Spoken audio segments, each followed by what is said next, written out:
tool of the heart. Greed!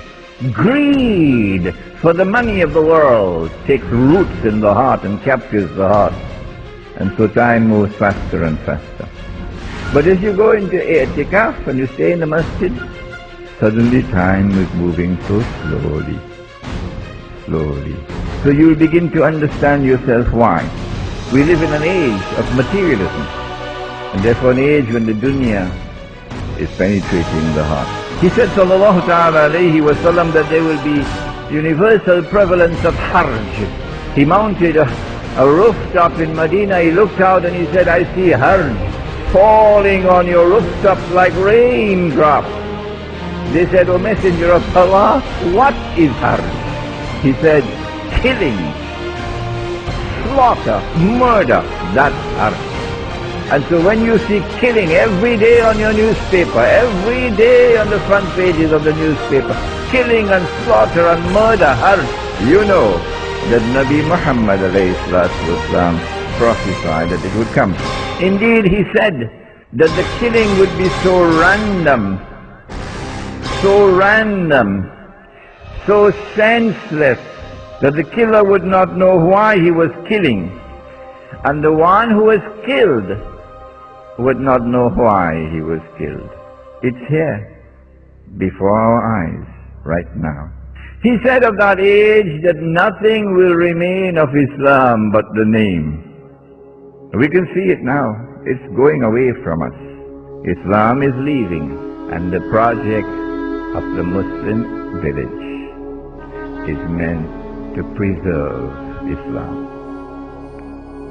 He said that nothing would remain of the Quran but the traces of the writings. Meaning, the Quran is in the world, but no one studies it. They read it for the dead. Quran Khwani. But no one studies the Quran. No one goes to the Quran for guidance from the Quran. No one goes to the Quran that the Quran may explain to them the world in which they live today. Rather, the Quran is recited mechanically. May Allah bless those in this country who teach the Quran.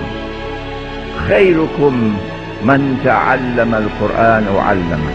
The best of you, said the Messenger of Allah, better than he who is driving a Mercedes. The best of you, better than he who is living by Gulf views it called. The best of you is the one who studies the Quran and who teaches the Quran. He said that the masajid, plural of masjid, the masajid would be grand structures, iron and steel, multi-million-dollar buildings. Yesterday was mud walls and carrot roofs. Today, multi-million-dollar buildings. The masajid will be grand structures but devoid of guidance. And he said that the ulama, the religious scholars, the maulanas, the muftis, the sheikhs, of those people who have nothing of Islam but the name and are comfortable with it, those maulanas and muftis and sheikhs would be the worst people beneath the sky. From them will come that which would be fitna for a community, subjecting a people to great tests and trials and corrupting them. And they would become the centers of fitna because they betray Islam. He spoke about the prevalence of riba. Riba, borrowing and lending money on interest, or transactions to which people are ripped off. He said the time will come when you would not be able to find a single person in all of mankind who would not be consuming riba.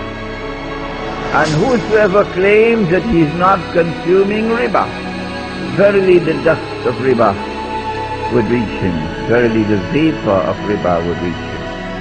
Today, very clearly, riba has taken control of the economy around the world.